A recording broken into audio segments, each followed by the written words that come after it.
But I believe that by overwhelming majority in all the Americas, you and I, in the long run, and if it be necessary, you and I will act together to protect, to defend, by every means at our command.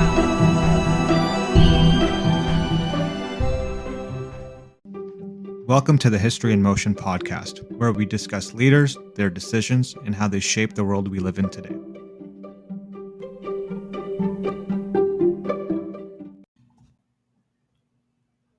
Welcome to episode 9 of the History in Motion podcast. In today's episode, we're going to be talking about Joan of Arc. Rather than any one decision, we're going to be looking at how she was able to navigate the complexities of the highly political and religious landscape of late medieval France. Ultimately, her conviction and seemingly innate communication and leadership skills helped galvanize French forces in key victories against the English. How far can conviction take you? And how important is a unifying message? With that, let's get into it.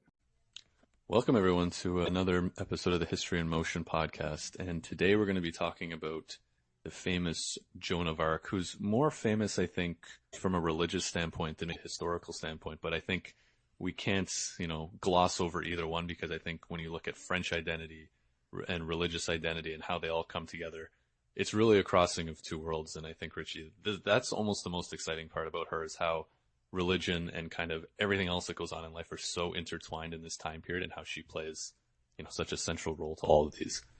Yeah, no, totally. So I think we had mentioned this probably on a previous podcast, but I took a French history course in university that was the early modern era. So it's just kind of follows the period that we'll be talking about, which is roughly I guess in terms of the analysis that I did in some kind of research, the timeline roughly is a little bit before and a little bit after Joan of Arc, because considering that she was, pretty young when this all happened. Mm-hmm. So roughly looking at like the 1350s to the 1450s, that 100-year or so period, to kind of provide, a lens as to what's going on, in this particular part of the world at the time. So, I think it's important to preface to your point, Paul, when it comes to discussing, I think, pretty much any society at this point in time, which is often referred to as the late Middle Ages or the late medieval period. You can't really have that discussion without any real depth if you don't talk about religion. I think it's so deeply entrenched in society, and I think that's going to be a theme that we continue to talk about throughout this podcast, and how it kind of runs parallel to the broader narrative of Joan of Arc, and how she is this kind of historical figure. And I think secondly to that, once we're doing this historical analysis, we're discussing a person and a specific decision or action they made. We're always trying to understand the broader context, the world, time, and society in which they made. And it's super important to do that, because we're not trying to project anything, backwards. We're just trying to lay out the facts as they are. So in terms of that particular period, so we're looking at 1350 to 1450 in France. Like I was saying, it's often considered either the late Middle Ages or the late medieval period. So a couple points to keep in mind here. I think it's always interesting to see demographic statistics, just to kind of get a lay of the land. So it's estimated that around this time, the population in France was around 10 to 15 million people. France, like much of Europe, going into the at the tail end of the 14th century, had experienced several devastating epidemics, including the Black Death in the mid-14th century, which had a significant impact on the population, and additionally the 100 Years' War, which we have to discuss at some point because it's so important to this particular narrative and episode, which began in 1337 and lasted until 1453, which was a war that was fought between the English and the French and caused widespread death and displacement, which obviously further reduced the population. I think just one thing there to jump in on, Richie, on just population loss and how much of how that could change the level of a society and the stability of a country so much. You have a plague coming through and killing off a bunch of people, and then a war and killing off your working age, able-bodied men. And then it's not like you can just go find more you can't just go replace them, right? It takes generations potentially to get back to a point where you have essentially the manpower to be able to wage war, defend your country, build your economy back up. And I think that's why we see this such cyclical nature in the medieval period, where it's like things are getting really good and then they kind of dip off. Things are good, then they kind of dip off, because like just something so simple like a plague coming through and killing off a decent percentage of your population, then tack on a war, which there always seemed to be one at the time. Mm-hmm. It's just kind of this vicious cycle that just keeps continuing. And I think it's just such an interesting piece of that period until like you can really get the death count under control. You can't really have any sort of stability in your nation, which I just always find is an interesting kind of tidbit around this period in time. Well, I think you nailed it, right? I think this is a particular period, and I don't think this is unique to France. I think you could probably see some parallels across Europe at this time, but it is a period of mass transformation, right? In terms of cultural, social, religious, there's a lot of movement and evolution going on in kind of these three, across those major pillars. And I think tangentially related to your point is kind of the structure of society at France in this time, which is, they're largely a feudal society with a very rigid social hierarchy dominated by the nobility and the clergy. The king was the ultimate authority. This kind of idea of divine right, the divine right of kings, is a historical, aspect that comes up a lot during this particular period. And you have to consider that power was limited, the ultimate authority, which is the king, and whose power was limited by the power of nobles who controlled much of the land and resources. So, and again, this is another thing that's, I don't want to say it's unique to France, but it definitely takes up a larger part of the analysis just from my experience. But how this kind of social structure is pretty central to any historical analysis of France leading up to the French Revolution, which is this idea of the three estates. Taking it all the way back, I'm sure we learned about this in like middle school and high school if anyone was paying attention. But the first estate is made up of the clergy, including bishops, priests, and monks. The church is a very powerful institution in medieval France, and the clergy wielded considerable influence in society. They were exempt from taxes and enjoyed a high standard of living. You have the second estate, which is made up of the nobility. So this is knights, lords, and barons. They held significant political and social power and controlled much of the land resources in France. And they were also exempt from many taxes and enjoyed many privileges and rights that were not available to their lower classes. And then finally, you have the third estate, which is the commoners, the common people, merchants, artisans, peasants, laborers. They made up the majority of the population in France, but they had very little political power and very few rights. And they were heavily taxed and often lived in poverty.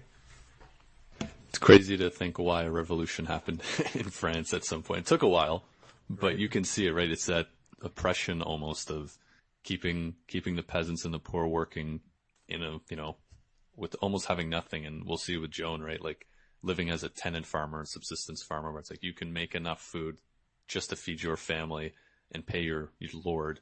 But that's it. There's really no mechanism to grow out of that. And that's, if I'm a nobleman, that's the way I want it, right? I want 100%. My power is never threatened. I have workers working for me. And then you have the clergy, which is this kind of interesting, like almost off to the side, where it's like, it's not how we would think of like the rich and the poor. It's like almost like divine sort of power in a sense of like, you're able to guide people in certain ways, but then also there's that kind of nasty side of using religion and the Bible and all these sort of things to grow politically. And we see that with popes and all over this period in time of the popes weren't the most religious person or the best Catholic. They were just the guy who paid the most money to get the votes out most of the time, right? Pay to play, right? Yeah, exactly. So it's just a kind of an interesting dynamic between the three. But I think the fact that the clergy has so much power is just kind of almost not what you would expect if you just kind of, think about like an economic system, right? Like we don't really have that today, where there's that third arm in the same way that we had back then, which is just makes France, I think, not unique, but almost like the peak of that kind of structure, which I think is just kind of interesting for France itself. Yeah, there's no separation between church and state, and I think this is a really good segue just to kind of do a bit of a double down on religion and the role it played. So I think for our listeners, it's important to note that religion played a central role in the life of the people of France during the 1400s. The dominant religion was Catholicism, and the majority of the population was deeply religious and practiced their faith on a daily basis. But the Catholic Church also had a great deal of power and influence, and they shaped many of the religious practices and beliefs that kind of consume daily life for most people. And it was also closely tied to politics. So this idea that, we currently live by, which is the separation of church and state, is a very foreign concept in this particular point in time. So religion was very, very closely tied to politics, and the French monarchs claimed to rule by divine right, which is this idea that, the divine right of kings, where monarchs were able to justify their own authority without interference from other sources, such as the church or the people, because it invoked this kind of doctrine to support their power and authority, as they were chosen by God to lead. And they used it to legitimize their rule. While on the same hand, the church is also deeply entrenched, in all aspects of life, because they're an important source of education. They provide schooling to both upper and lower classes. They're involved in many aspects of social welfare, such as providing food and shelter to the poor. So it's not a surprise to say that, religious devotion is expressed at this time, amongst the population through acts of piety. People are visiting shrines, they're making pilgrimages, they're participating in religious festivals.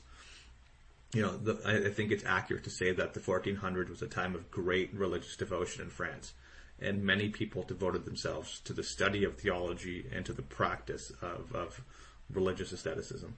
Yeah, I think it's interesting from trying to think of it from the two sides. I think of almost trying to justify why was everybody so religious, at the time. I think throughout history there's always a level of religiosity, but I think it almost is at some heightened level here. And I think especially coming out of a plague, right? There's no germ theory, there's no science at this time. It's you pray and you continue to pray that your child makes it to their first birthday, or yep.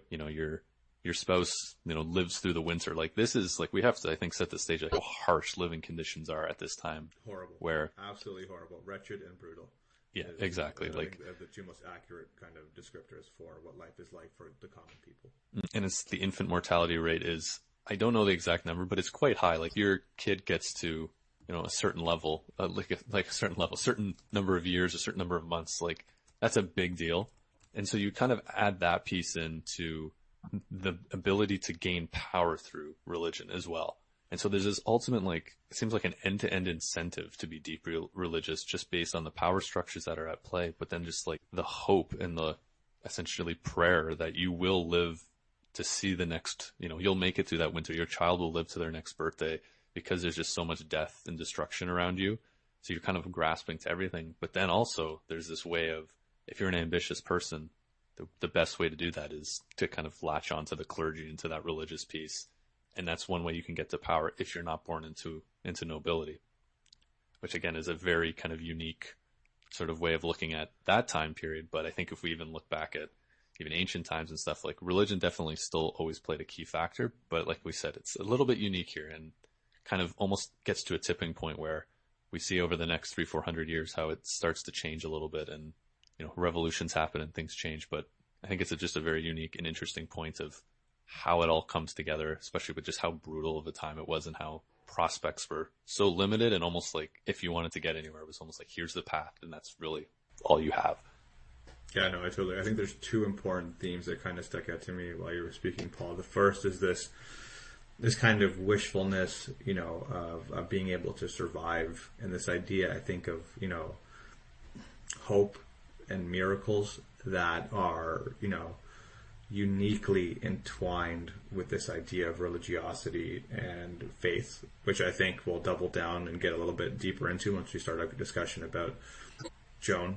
And I think in the same vein, we're trying to get a lay of the land in terms of what French society looks like at this time.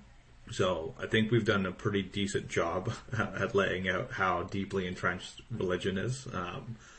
And I think the second kind of thing to keep in mind is overlapping, or kind of, I guess, maybe a backdrop to French society and how deeply entrenched religion is also this 100 Years' War that's going on, which is kind of crucial to our discussion of Joan of Arc. So this episode probably does have a bit more background than most of our other episodes, and I think that's because, as we were talking offline, this is a very complicated period to talk about, because, modern borders are not, defined political affiliations are moving left and right. There's what seems like constant military campaigns and warfare. So it does make for, a bit of a complicated context setting. So I think it's probably worthwhile to talk about the 100 Years' War. So this was happening during when Joan of Arc was alive. France was in the midst of the 100 Years' War, which was a series of battles between France and England that lasted from 1337 to 1453. At the highest level of analysis, because I think we could just do an entire podcast on the 100 Years' War. It was a war fought over the control of the French throne and territory, and it was characterized often by long periods of stalemate and shifting alliances. And at the time of Joan of Arc's birth, England had kind of gained the upper hand in the war and occupied a large portion of French territory, including the north of the country. And at the same time, the French royal family is in absolute disarray, and the future of the kingdom of France looks very, very uncertain. And it's difficult to not get too deep into the weeds here because it is so complicated, but I think it's just important to know that this particular war is very complex, like most other wars, and is multifaceted in terms of, the nuances and kind of contentious issues that surround it. It did have a profound effect ultimately on both England and France. On one hand, the war weakened the English monarchy, and led to, loss of much of England's French territories. On the other hand, the war helped to solidify the French monarchy and laid the groundwork for the rise of a strong French state. And one of the key political factors that kind of contributed to the feud was the question of who had the right to the French throne. The English monarchy claimed that they had a legitimate claim to the throne through their ancestry. And this is also probably one of those, even more convoluted aspects of this period of time, which is trying to figure out the, ancestral lines of monarchs, because you can get the Henrys and the Charles of centuries ago confused very quickly. While the French argued that the right to rule was determined by the principles of inheritance and consent, quote unquote, of the French people. I think it's funny to just thinking of, we talking about doing all this research, why this time period gets so tricky is it Charles III of this, or Charles VI of that, or Edward V? It just, the names just keep going on and on and on. And I think it just makes it so tricky to figure out. And then plus, like, you have that element, and then you just have this, like, swapping of peoples from England and France over the centuries. And then, like, in my head, like, England is England, they speak English. France is France, they speak French. But, like, at this time, that's really not the case. Like, Normandy is under English control. Like, they're speaking English. Like, it's a very, very strange kind of time period, and it's really hard to wrap your head around because, like, things change really quickly, and then they kind of go back to the kind of the way they were, and then they come back, and kind of getting that, like, drawing a line in the sand, it is so tricky. And I always kind of, like, think back, I'm like, oh, who's this person from? Oh, he's English, but he was born in Normandy? That doesn't make any sense. Like, it's just a very odd kind of time period, but, it takes time for nations to build and stabilize, as we were talking about. So, and this is a key point in that, but it's just like kind of to take a deep breath, step back, and you're right. You could talk about this for many, many podcasts to, like, truly understand what's going on. I had so many pages of notes. I know we were talking. I had to cut them down, I think over 50%. And I think there's just one last aspect, which you nailed, which is kind of the political tensions and affiliations that are happening at this time. And again, this is one of those things that when you open up the hood, you can be sucked in so quickly. So I'll try my best to provide a pretty high level analysis of the major players before I turn it over to you, Paul, to kind of get into Joan. So my initial point of kind of the French royal family being in disarray. So there's a couple of major players here, and I'm sure there's others that we could talk about, but these were the kind of, 3 or 4 that really seem to continually come up during my research, which is, the first would be the royal family, which is the House of Valois, which was in power at the time. King Charles VI, a member of the Valois dynasty, had been ruling since 1380. However, his reign, by historical analysis, it seems to be quite unstable. He's had to deal with a series of crises, and there's also historical, evidence that he might have been dealing with some serious mental health issues. The word insanity came up, more than a few times when I was reading about them. Is this the guy that thought he was made of glass or something? I don't know if I didn't see that. That Okay. might be worth a Google while you're speaking. But Yeah. Okay. I'll take a quick look, but I'm pretty sure I remember reading something about one of the Charles literally thought he was made of glass and would freak out all the time. And yeah, I'll look that up while you're speaking because that's an interesting point. So I guess his son, Charles VII, was heir to the throne, but his claim was disputed by the other royal family, which we'll talk about. So I think in terms of political tensions, the House of Valois is actually supported by the Armagnacs, a political faction in France that opposed the English and their allies, the Burgundians. So the second royal family, which is the House of Plantagenet, which was ruling England and had a claim to the French throne. So in 1337, King Edward III of England had declared himself the King of France. Just a royal proclamation. Just as you do, right? Okay, France, I'm the king now. So that essentially sparked the start of the 100 Years' War, which lasted, close to 100 years. And by the time that Joan of Arc had emerged on the scene, Henry VI, a member of that dynasty, was the King of England and was still claiming the French throne. And an additional layer of a political kind of jostling, they were held up and allied with a group called the Burgundians, who played a significant role in the political and military landscape of France. They were a very powerful political faction in the region of Burgundy, located in eastern France, and they had been allies of the English during the 100 Years' War and were opposed to the Valois monarchy. They controlled much of northeastern France, including the city of Paris, which was occupied by the English at the time. We'll probably get into this a bit more, but they were opposed to Joan's mission and continued to support the English. And I think in 1430, Joan was actually captured by the Burgundians and sold to the English, where she was eventually executed for her heresy. Ultimately, their alliance with the English, eventually would fall apart, and they would reconcile with the Valois monarchy in 1435, bringing an end to their support for the English and paving the way for the eventual French victory in the 100 Years' War. So a couple things on that. First thing, I did find the king who was made of glass. So it was Charles VI. Just reading here, it said, he believed he was made of glass. To protect his fragile body, he dressed in special reinforced clothing. Terrified that he would shatter at their touch, he forbade some people to come near him. So. There we go. Okay. There we go. That's going to live in my head rent-free for a long time now. Yeah, I think the term insanity might be well put in this case. Yeah. And so just to kind of give everyone a lay of the land, I guess, before we have Joan enter the scene here, is kind of northeastern France is kind of leaking into Belgium a little bit as well, is under control of the Burgundians. Northern France, northwestern France, and I guess even a little bit of central France is firmly in British control. And then kind of from like the center down to, I guess, the Mediterranean, you have control of what we'll call the French, I guess, the soon to be, again, who is actually the rightful ruler of France? Asking at that time is not there's no real answer, I guess, but who ends up becoming what we would consider today to be, the French nobility and the French country itself, which I think is, I guess, a good point to bring Joan onto the scene here. So the year is 1412, and I guess I should preface too, there's going to be a lot of French cities here that I'm going to do my best to pronounce. I'm going to get a lot of them wrong, so apologies in advance, but she's born in a town called Domremy, which is a small village in northeastern France. She was the youngest of 5 siblings, and kind of how I mentioned before, her father was a tenant farmer, or a subsistence farmer. So basically, as a tenant farmer, you rent the land from a lord, and you are allowed to, you have essentially like a quota. You have to give so much of the food that you grow on the land to your lord, who will sell it.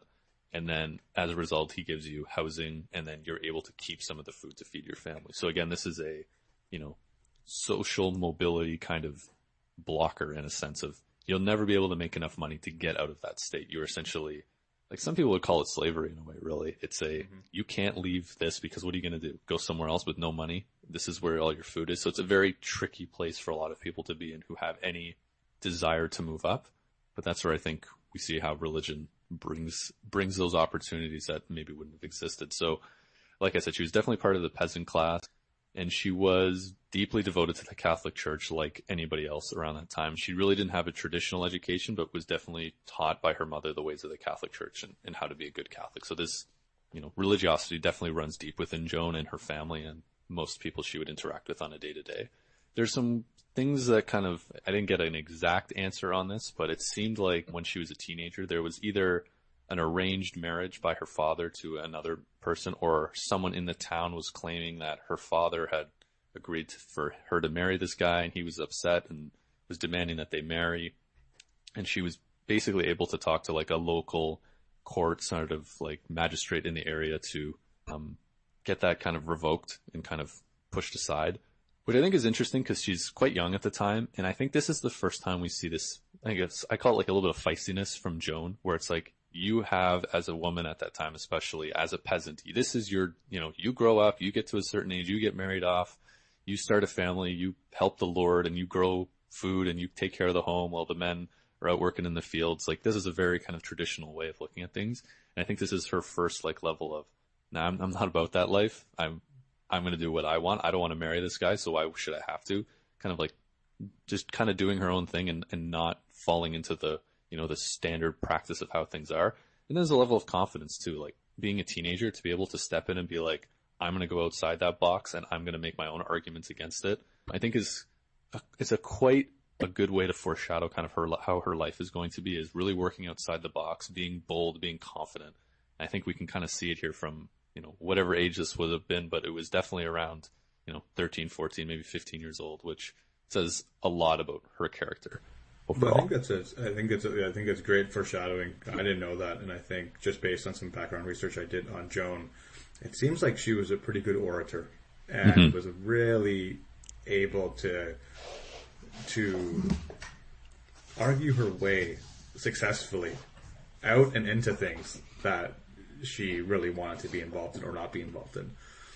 And, the age of like 14 or 15. So it's interesting that you say that, because I think, now we live in a world where life expectancy is, in the 80s or 90s. But when we were talking earlier, did a quick Google. So if you made it to 35 in 14th, 15th century France, like, you had a good run, right? So I think that's important to keep in mind. Like, we're looking at life expectancy of tops 40 years. Average. Right. Like, I would be into my retirement. Yeah, you'd have moved to Florida and had a, fully retired. Yeah, not a bad life. But yeah, I guess it's one of those things where it's like we were talking about disease and war, and just anything can kill you at any time. So yeah, to kind of see like, 13, 14, it's like, all right, we got to get a move on here, because you're halfway through your life at that point almost. So it's an interesting time period for that. But with Joan still at that young age, this is where she starts to have her visions. And so there is a kind of precedent that's set in France about female kind of visionaries. And so when we use the word visionaries, we use it in the literal term. It is not like the Steve Jobs, he was a visionary and, grew Apple to the level that it was. It legitimately means this person was having some sort of vision that would be presumed to be sent by God. So, and it's usually, we see this a lot with young women. So this is not out of the ordinary to see a young woman come out and say that God and the saints have spoken to her and given her either a mission or some sort of prophecy. So her visions are basically saying that God and the saints have spoken to her, and they want her to install Charles as the rightful king of France. And as part of this divine mission, Joan took a vow of chastity. So it's another thing to understand about the Catholic Church at this time. The female virgin is a very key concept. If we go all the way back to, the Virgin Mary, the mother of Jesus, like, it is a core concept. And we'll see how that unfortunately kind of comes into play a little bit more, where we kind of going to be shaking our head a little bit of like, really, that matters? But we have to remember this is a key concept, and like I guess non-virgin young lady at this time would kind of be looked down upon in some pretty nasty ways. But again, it comes back to this, like, that's the religious teaching. And if you're not that, then you've kind of lost some street cred, unfortunately, which is just, again, it's hard to wrap our head around, in these times, but that was a core concept to how things were back then. So that's important as well, because there was a prophecy kind of circling around the French countryside based on the visions of someone named Marie Robin of Avignon. And she was, again, like a French mystic sort of visionary that had come previously. And she promised that an armed virgin would come forth and save France. And there's another part that attributes that there would be a virgin carrying a banner that would put the end to French suffering. So what Joan did was she implied that she was this promise maiden, reminding the people around her, always saying that like France would be saved by a woman, restored to where it needs to be by, a virgin woman as well. So it's hard to say whether Joan is again, she's clearly very clever, very smart, and understands this and thinks, I don't want to live this life. I want to grow something more. And maybe does she kind of bring this scheme into her head a little bit? Or is this very much her deep Catholic devotion really speaking through her from deep within, whatever you want to call that, where she feels she needs to do this mission? And unfortunately, we'll never know to really what level that comes to, but it's an interesting kind of way to think about, like, was she just this really smart person who took advantage of how the times were, and maybe she was a little bit smarter than the average person, or was this just a deep, deep will to move on and really be that true Catholic and take things to the next level? But I don't think we'll ever be able to fully answer that question. No, and I think that's it's so tricky when you start having conversations historically about, like mysticism, divinity, miracles, and how they all, kind of mix into this idea of religion. So I went down a bit of a rabbit hole. I think it might be interesting to pull this in right now. But in the 1400s, miracles were considered to be events that were beyond natural explanation and were attributed to the quote-unquote intervention of a divine or supernatural power. They were believed to be signs of the presence and power of God and were seen as proof of the truth of a particular religion or belief system. And there's many different types of miracles that were considered to have occurred during the 1400s. This is super interesting. These included healings, apparitions, and supernatural events. So an example would be a person who is suddenly cured of a previously incurable illness was often considered to have received a miraculous healing. Similarly, and I think in our case, visions or appearances or, hearing voices of religious figures, such as the Virgin Mary or other saints, were often seen as miraculous events. And people who were believed to have performed or witnessed miracles were often held in a very high regard. And their stories were kind of widely circulated. Miracles were also used to kind of, support and jostle the authority of religious institutions such as the Catholic Church and to validate the claims of religious leaders. So I think there's a cool subtext there that's very, very interesting on this broader narrative. And I think it goes back to that whole thing of like hope, right? We talked about it this time. Everybody's latching onto some level of hope and, hearing that down the road, a man was cured of an incurable disease by some sort of divine intervention. That's great news. That's amazing. Like, that means it could happen to you. It could happen to anybody. And I think it's a tough conversation around of like what people were actually believing in terms of like just, hey, there's an easy scientific explanation for some of those things, but also versus like, what was this like devout belief? And, just like these visions, like, was this a dream or was this just something deep within her that just, this is what she wanted to do and kind of convinced herself in a way, right? And for them, it was, this is your inner spirit, inner God talking to you. And I think there's like a whole theological, religious conversation that could be had here, which I am not an expert to talk about, but I think it's fascinating, right? Yeah. But I think we can kind of take this from, no matter what the source is, people believe that it was divine. And I think that's the most important thing. And that's how we can kind of continue on. So we get Joan here and she's talking to everybody about these visions, saying, I need to get to Charles. I need to tell him that I've been tasked by God to lead him to victory and get him on the throne. But we have to remember, this is war-torn France. This is the Middle Ages. And Joan is a 16-year-old woman. Not even a woman yet. She's a girl. Let's be frank, right? She's very young. She can't just get up and walk or take a horse or take a carriage to where Charles is. She needs to travel hundreds of miles through bandit country, battles going on, things like this. And her life expectancy. Right now. Yeah, exactly, right? Doesn't have her phone, and she's not like, let's book me 2 tickets on EasyJet or Ryanair or whatever they have over there. So that's basically a suicide mission if she were to travel alone. And Joan's smart, and she understands this. So she convinces her uncle to take her to a nearby town where there's a local garrison of French troops. And she asks the commander, she says, look, I've been charged by God. I need to get to Chinon to talk to Charles and lead him to the throne. And she pleads with him, and the garrison commander goes, all right, settle down here. This is a little ridiculous. We're not going anywhere. I'm not taking some of my men to march some child across really dangerous land. Like, that's ridiculous. Go home. So she gets sent home. There's some raids kind of in the area. Her family's forced to leave home for a period of time.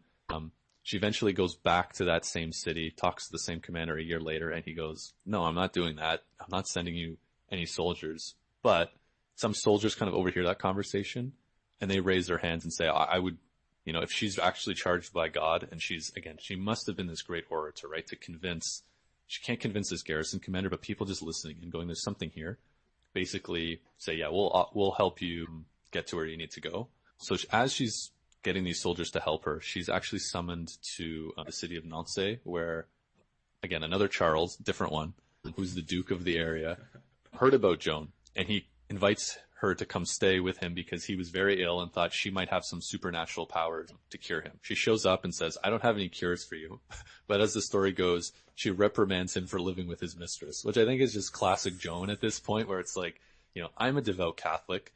You're supposed to be loyal to your wife. Why are you living with this mistress? And you want me to cure you? Like, you want God to cure you? What's wrong with you, man? Like, I would love to have been a fly on the wall to see that conversation, because, again, it just shows, like, Joan, the level of confidence. You're 15, 16 years old, and you're going to a duke and giving it to him for living with his mistress, which was probably very common at the time, but it's not what a good Catholic would do, which I think is just, go get him, Joan, right? Like, don't hold back. She knows what she wants, and she's going for it, which I think is something I'm really starting to see with her, and something I really respect, is she's coming through this time where this is not the norm. This is very, very different. Where exactly. Not just a peasant, but a female and a young female at that, and really not having like a husband or a father who's supporting her. She's kind of essentially self-made at this point, which again is just so rare at the time.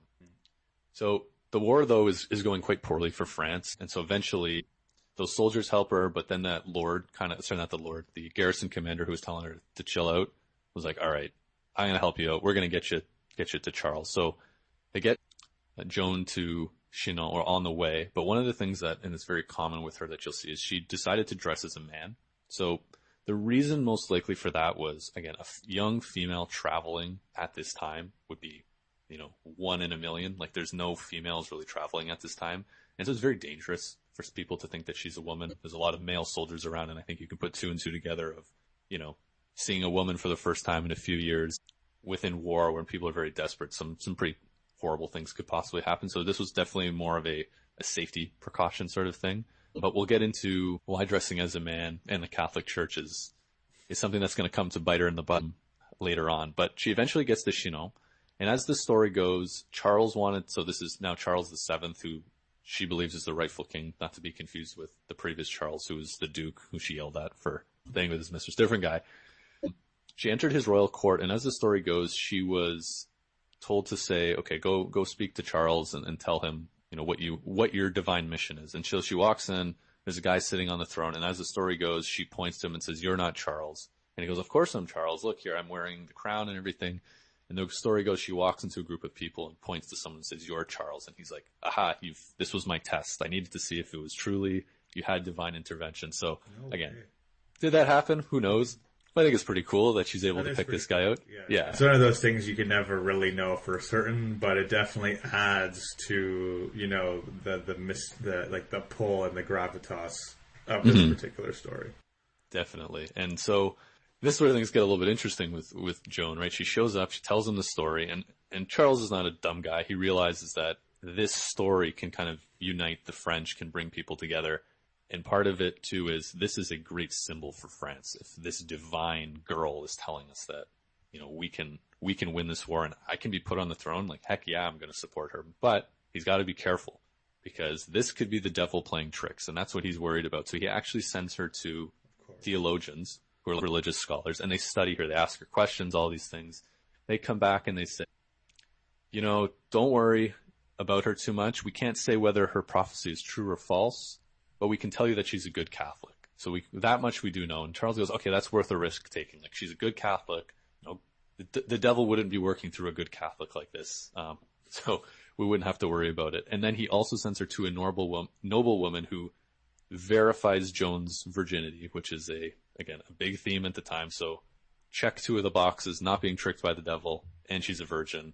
Charles is like, I can believe her and I can give her the support that she needs to, push forward and do what she needs to do to get me on the throne. So ultimately there's a selfish element to it, but also like people around him are probably saying like, hey, there's something here. We might as well kind of go for it. So there's the town of Orleans, which was under siege by the English at the time. And this is where Joan really shows her character and who she is. So basically, Joan is teamed up with some French generals to go and relieve the siege at Orleans. And she was really used as a figurehead. At first, they wanted to bring this girl to say, hey, look, God's on our side.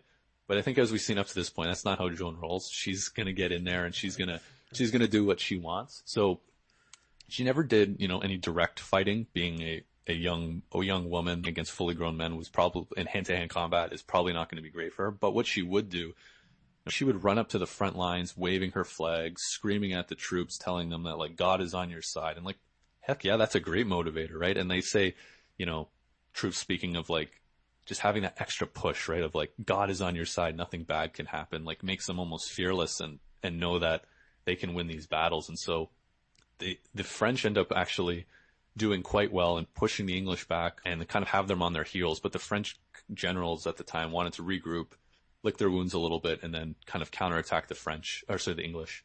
But Joan is like, heck no, let's get them right now. They're on their heels. If we just push, we're going to get rid of them. And that ends up being a really great strategic victory for them and a great decision by her. So they do a final push and they kind of break the siege at Orleans. And this is a point too where, to show that Joan was so close to the front line, she was actually wounded that an arrow hit her like kind of the neck shoulder area while she was holding her banner. And as the story goes, she was pulled back into the tent, patched up, and then got right back out there and was waving her flag kind of on the front lines, promoting the French troops forward. So she's kind of a badass. I think there's no other way to really say it. And I kind of, just to wrap up kind of this battle, the French are like, oh my God, she was sent by God. This was a sign that God is working through her and propelled us to victory. But then the English look at it and go, a woman dressing like a man on the front lines, that's the devil's work for sure. She's being controlled by the devil. So two sides of the same coin, I guess, but with very different kind of thoughts. But that's kind of who Joan is now. Joan, the legend of Joan, is going out throughout France, and she's really seen as the savior of France. And, God is on their side, which is huge for the hope of the French troops, especially when the war is going, so poorly. I got really into the research of this episode because I was so intrigued by Joan, and not just like the historical analysis, but some of the, like, almost this kind of mythology around her. So I was listening to this other podcast. It's called BBC In Our Time, and they do a podcast on the Siege of Orleans, and it's a very history forward podcast. There's like 3 actual academics who have PhDs. Oh wow! Who talk on a round table, and the host kind of picks and prods at different questions and aspects of it.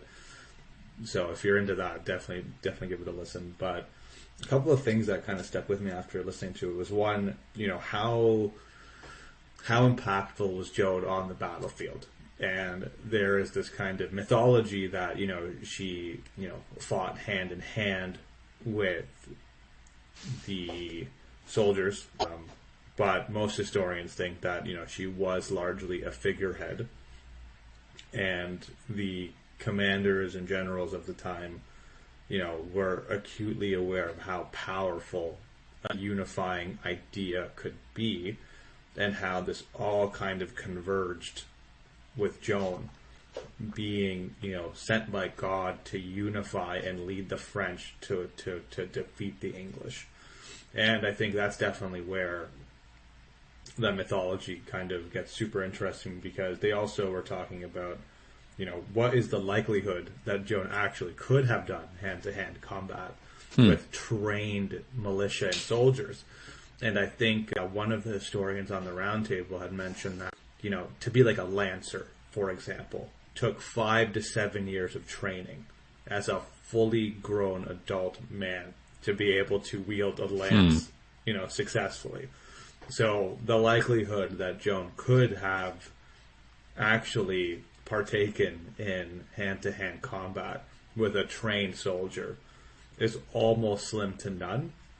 But that doesn't necessarily take away from her impact, because what she represented for the French and the French, soldiers was something much greater, which was this kind of unifying idea that God was behind the French people to defeat the English. And I think it's hard to quantify that, right? Because it is an idea, a powerful one, that people could, organize and kind of use to propel themselves into victory.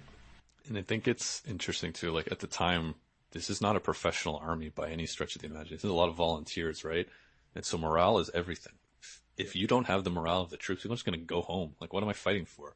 So to bring in a symbol like Joan. That's exactly nice. That's exactly what one of the academics said. And awesome. That was one thing that stayed with me as well. Yeah.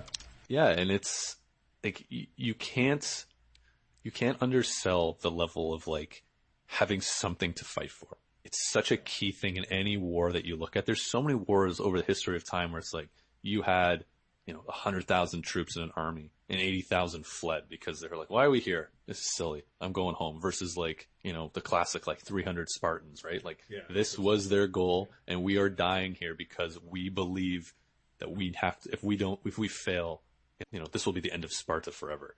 So I think it's kind of in that vein of like bringing troops to the forefront and making sure that they understand what they're fighting for is more valuable than any foot soldier, any knight, or anything like that. So I think that's just kind of why Joan is so important and kind of comes into that time period. Yeah, it shouldn't take away. Like, she's a 16-year-old girl. Like, why would you be putting her on the front lines? Like, it's just silly, right? You have this symbol, you have this love. She's good at what she does.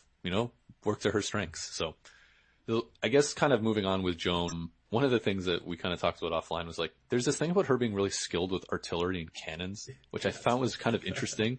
And so I read into it a little bit, and it wasn't that she was like loading up cannons and just picking off guys left, right, and center. It was more of like, she had this like strategic mind of where to place cannons to kind of use them at maximum like effectiveness. And something that was interesting was that cannons and gunpowder are a very new concept at this time. So this is coming from a, arrows, catapults, trebuchet, sort of cavalry, pure type of warfare. Now you're starting to add in very basic levels of fire, of gunpowder, typically in the form of cannons. And so, military commanders were versed in what they call classical theory, right? So this was kind of an awkward sort of piece of like, how do we work this in? And it really was Joan coming in with this new face of like, you have something that can launch a projectile hundreds and hundreds of yards and do some really devastating things. Oh, sweet. I think I can figure out how to, how we can use this best. And I think it was that piece of just being, it's so new for everybody. So there's no reason someone who has had no military training could be effective at it. And then also there was something about like working with the artillery was kind of seen like a commoner sort of thing, where like a knight is a noble person. They have their horse, and it's a very traditional thing where it's like, and also too, like, this is not safe to use. Loading up cannons blew up all the time and very risky, and it's not like it works every time. So I think kind of the nobility would kind of put like, oh, this is cannons, this is for, this isn't a noble task. And so I think there was again another void for Joan to step in and be like, I'll figure this out, I know what to do, which I think was just kind of interesting of how she kind of was this morale figure, but also tactically she kind of knew what she was doing without having any really typical training, which I think is interesting because at the time this was definitely an inflection point in, how war was waged. I think it's kind of cool with her. So after that, she kind of goes on a series of more victories working with Charles and his military, and she needs to clear her way to a city called Reims. So it's a really weird spelling. It's actually, if you look at like the English pronunciation, it's the city of Reims, but in French it's called like Reims, which is really a little tough to say, but this is the city that needs to be taken where Charles can be crowned king officially. If they don't take this city, any sort of crowning of Charles will be seen as illegitimate and essentially unofficial. So they are able to clear their way to Reims. They get Charles in there, crown him king. Everybody's happy. Charles starts to to look at Burgundy and starts to negotiate a peace with them. And he's starting to really see, okay, if I have a foothold here, I can close out the thing with Burgundy, and we can really work at pushing the English out. But this is where Joan, I think, starts to lose a bit of favor with Charles. She really wants to keep pushing the attack forward, and she's able to convince Charles that they need to retake Paris. Paris is the capital of France. They need to take it back. But the problem with Paris is it's very well defended and has some of the best walls in the medieval era. And so this is nothing like any of the battles that she or any of her generals have ever fought. So she convinces Charles, and with some of the generals, they go to Paris and they try to take the city.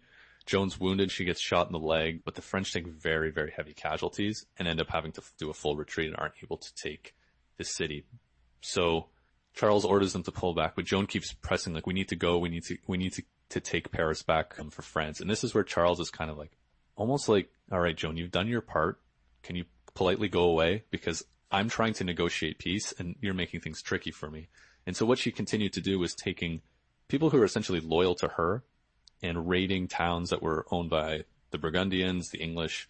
And Charles didn't really like this because he's trying to negotiate peace. And if you're consistently fighting against the guys you're trying to have peace with, it's going to make those negotiations tricky. And so some even argue that she committed an act of treason against Charles by continuously running on these campaigns when Charles just wanted her to hold on, relax, right? And so this is where she really loses favor with Charles. The court she's starting to lose interest with. And I think the whole piece is like, her part is over now. Charles is king. What does he really need her for anymore? And for Charles specifically, there's a more, let's kick the English out of France and keep France truly French, for whatever that means at the time. But it's tricky because she just wants to always push on and keep going, where Charles is, she clearly doesn't have that political mind. It seems like she's very smart, but politically doesn't really quite have it quite yet. And she's just, going a little bit too far and not holding back when she should, which ultimately leads to one battle that doesn't go well. And she's captured by the Burgundian forces. She's taken to a Burgundian camp. And this is kind of a sad thing where Charles just doesn't care, doesn't try to ransom her back, just leaves her. So she's captured by the Burgundian forces, and she tries to escape a bunch of times. Apparently she jumps out of a 70-foot window. Some people speculate if that was a suicide attempt or her trying to just get away. I think knowing Joan at the time, it was probably more her just like, oh, I can do it. I can make that jump. She jumps out but was caught. But again, just Charles never tries to get her back. Again, the first reason was like, kind of, I think, just found her annoying at this point. Like, just stop what you're doing. Let me negotiate this peace. And also Charles was broke. Like this war was costing him a lot of money. He didn't really have a lot of money to go and buy Joan back from the Burgundians. So the Burgundians were like, well, if he's not going to buy her, we'll sell her to the English. And so that's what she does. And she's taken to Rouen. And this is where I think the famous, trial of Joan really kicks into high gear here. So she's brought into Rouen, and the English are putting her on trial for having blasphemed by wearing men's clothing, of acting upon visions that were demonic, and of refusing to submit her words and deeds to the church because she claimed she'd be judged by God alone. So this is where it gets super interesting, because she's now being put through a religious trial where they're going to try to hit her from a theological perspective and hold her accountable for all of the things she did, but in the eyes of the church. So they want to prove that she's demonic. They want to prove that she wore men's clothing because that was against the rules of the church at the time. Again, it's a sham trial. Like they had one goal, and that was to prove she was a heretic and thus delegitimize that Charles had a claim to the throne. So kind of within this trial, she does actually quite well. There's a famous thing here where she said she was asked if she knew she was in God's good grace. And this question was meant as a scholarly trap. So as church doctrine held that nobody could be certain of being in God's good grace. So if she answered positively, she would have been charged with heresy. If she responded negatively, she would have confessed her own guilt. And this is where Joan, being the good orator that she is, I know, it's hilarious, but this is just the way. You're screwed if you do, and you're screwed if you don't. Yeah, exactly. They're like, this is what's going to get her. And so she answers. She avoided the trap by saying that if she is not in God's good grace, she hoped that she would be put there, and if she was in God's good grace, she hoped that she would remain so. And so she kind of just said, like, oh, I'm not sure. If I'm there, it'd be great, and I hope I can stay there. But if I'm not, I hope I can continue to impress God and make sure that I get in His good grace. So they're kind of a little, not too happy with. Impressive. Yeah. That's impressive. That's a great. That's a great non-answer, which is a great answer. Yeah, she would have been a lawyer in a different life. There's no question about it. I would say, as a consultant, that's like perfect. Yeah, it's brilliant, and I think just with that, we see just kind of throughout her life that just relentlessness, I think would have made her very impressive in a courtroom. So trial is going in this sense of they're not going to be able to prove definitively one way or another that, she was demonic or whatever. So they bring her up for a mock execution. And this is where I think something hits in Joan's head, where she always assumed that God was going to save her. So she's brought out, essentially, executioners standing right there, and they give her a piece of paper and they say, you can rescind everything that you said, and you can admit to wearing men's clothing, and we'll let you live. Under the condition that you never wear men's clothing again, you never talk about these visions again. Like essentially signing what's the word for it? Like an NDA almost, like you won't talk about this. Yeah. Yeah. We're just gonna silence her. Yep. So basically silenced. And so she unfortunately signs it. I think this is just, can you imagine a traumatic moment like that? Like your life is over, and she still has like hope that maybe God will save her in one day. But at some point she returns to her cell. She's asked to see a priest, to attend mass, and it wasn't allowed to.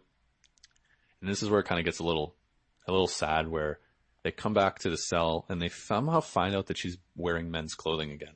And so nobody really knows how this happened, but it kind of go one of two ways. Either, I guess not really one of two ways, more just someone gave her men's clothes, and she either took it because they kind of forced her to, or the kind of the more sinister one is, again, she was being guarded by men.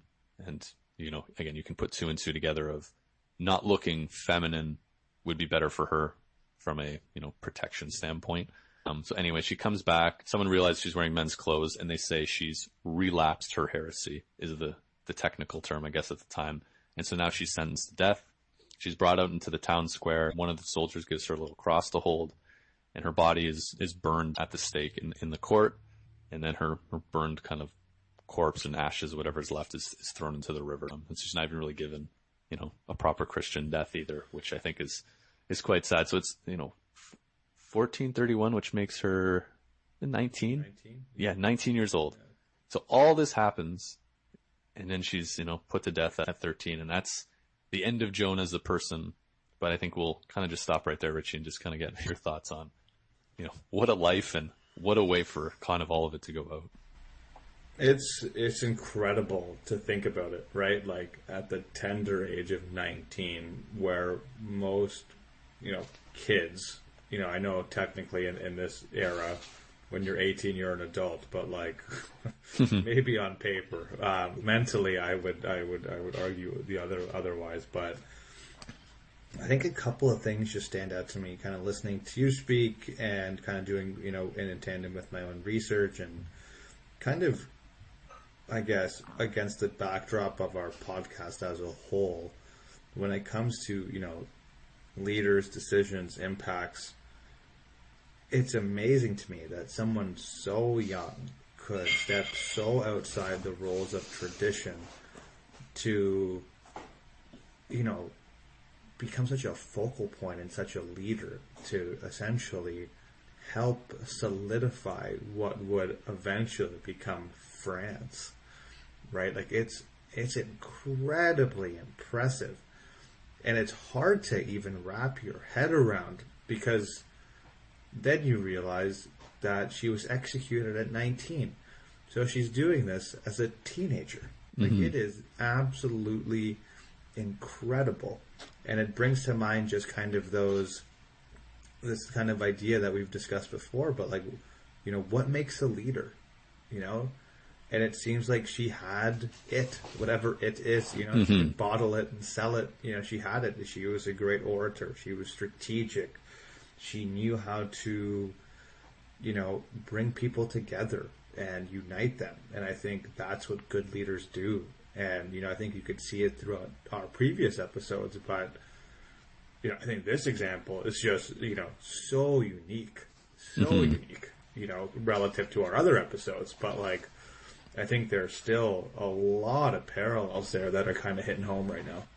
Yeah, and I think too, like we talk about, like what was her ultimate decision? The decision to take herself out of this peasant life and just push on. And I think a lot of the times in our previous episodes, we talk about, like, was it the right decision? Was this a good decision? Yeah. Based on the context. I don't even think that question can really even be answered, because it's like, that's just who she was. There was no decision really to make, because I thought it was more of a decision, like, did she hum and haw, should I do this? It was like, no, this was just her calling, and she went for it. This is it. That's who she is. And so there was really no decision to be made. It was just go for it and just have everything that you want and everything that you believe, kind of just lay it out in front of you and see what happens. And, again, it didn't end well, but my goodness, she accomplished a lot. And then even her legacy, which I think maybe we should just get in quite quickly here before we look at wrapping up, is, she is the symbol of French, essentially, nationalism and French unity. And so only about 30 years after this kind of kicks in. So there's a new French king at the time, and he essentially, this is kind of a little silly kind of how they do this. But again, this was law at the time. There was no traditional law like we see today. It was all religious law. So he reopens the case against Joan, and he gets help from the Vatican to do so. And they basically find that the trial was unjust in a few number of ways. Like, one way was she was supposed to be put in the hands of the church and be guarded by nuns and females because she was a female. They didn't do that, and that was kind of like a big no-no at the time. And so this essentially was a mistrial, which I kind of find interesting, of this whole kind of religious element of, you didn't follow the rules of the church. We can try this as a mistrial in the same way. Again, there's huge political ramifications to the actual trial and the making it a mistrial, but I think it's interesting how, like, they went to the Vatican, had, the Pope's input and all these sort of things to make sure that, this was definitely a mistrial. We can get her to a point where, she's not a heretic. She's not demonic. She was actually, I don't know if they would say she was charged by God, but definitely, rescind all the charges against her. So as a result, they place a cross in the square that she was burned. And she essentially becomes a legend across Catholic Europe and across France, really going all the way up to Napoleon, where he has a quote where he says, "The illustrious Joan proved that there is no miracle which French genius cannot accomplish when national independence is threatened." So again, she's this symbol of what it means to be French, what it means to unify France. And even today, she's used as a tool, essentially, to symbolize French unity for political parties. There's some far right that look at her as this nationalist movement, which, some people aren't a huge fan of, but also, like, regular parties will use her and be like, hey, we need to think like Joan. We need to bring France together and become one nation. And then she's also a huge symbol for Christianity. She became a saint in 1920. You go around, there's churches and schools and stuff named after her. And then, of course, like, I think we can't take away from the, being this key figure as being a woman challenging traditional kind of roles and masculinity and femininity and all that kind of stuff. And essentially being a leader, and militarily too. I think she's so far outside of what it means to be a woman at that time. But I don't even, like, I think, like, even past that, like, I think there's more to just, going outside the gender roles, just going outside, like, the social roles too, to do all of that by the age of 19. I think she really will. Yeah. It's incredible. I think we have to chalk her up as just, one of the great and just fascinating leaders of the time, of all time, just because of how much she accomplished by the time she was 19. Definitely overexerted herself, but, like, she came from literally nothing. Like, there was every leader we've talked about, there's a pathway potentially for them to get to, but, like, nobody's leading armies at the age of 16. Like, that's just what keeps getting to me. That kind of presents itself, right? But, like, with Joan's narrative, it seems like she's like, no, I'm just going to go make my own opportunities. I'm not going to wait. I'm not going to wait for things to open up and provide, pathways. I'm just going to go make it happen. And it seems like that's what she just continually did up until the point that she, was executed. Seriously, yeah. And I think, like, I look even back at some of even our leaders, like, we look at Truman, right? And Truman was came from very humble beginnings, and we didn't expect him to be a great leader, but he had some help. He got lucky. Yep. Like, I don't even know, like, can we even call a political machine against, like, supporting him, right? Yeah. And, like, for Joan, like, again, we don't have the documentation stuff that we would for someone like Truman, and we have to, fill some holes in that, using kind of just putting the pieces together, I guess, is a better way of looking at it. Conjecture on our parts, but on historians as a whole. Yeah, exactly. They have to piece it together. Yeah, and I think outside of just, like, she had to have that something to be able to get to the point where it is. Like, if she was just some girl talking about visions but didn't really have the oratory skills, the intellect, and the ability. And the strategic mind, right? Like, very true, yeah. Yeah, like that in the podcast in the BBC podcast I was listening to, and I think we had mentioned it offline. Her trial and like I think her life, she's like one of the most well documented people at this point in history. Like the entire trial is transcribed and available online, which just goes to show you the impact and relevance that she had and the weight that her character and actions brought forward to that society. And it shows too, like, so many things probably were documented back then, but to be able to maintain it for so long shows that somebody cared, right? Yeah, exactly. Yeah, she's very, very interesting, and I think someone who would have just been interesting to see if she somehow was able to live on, to see what she could have become. Like, could she become a queen or something like that, or would if she learned from her mistakes and grown and kind of seen all that? Unfortunately, we'll never know that answer. But I think, in a matter of 5 years as a teenager to accomplish all this stuff is pretty awesome, and I'm really happy we got to spend some time learning about her and talking about her. And I hope some people learned a little bit about her, because I came into this with just knowing she was a saint. She kind of led the French to victory. What does that really even mean? Exactly. But really kind of seeing here, she was much more instrumental than maybe I gave her credit for going into this. And so, yeah, I think Joan's rocketing up my power rankings of great leaders in history. Yeah, I'd agree with you. I'd share all those sentiments. I didn't expect much from this particular kind of episode. I didn't think it was going to be an outlier in any way. And I think I stand corrected. I think it is an outlier, and it's quite a unique story, and I'm glad we did it. Awesome. Yeah, I'm really, really happy as well. This was a good one, and there'll be more to come. So thank you, Ritchie. Thank you, everybody, for listening, and we'll be back with another episode quite soon. Until next time, guys. Thank you, everyone.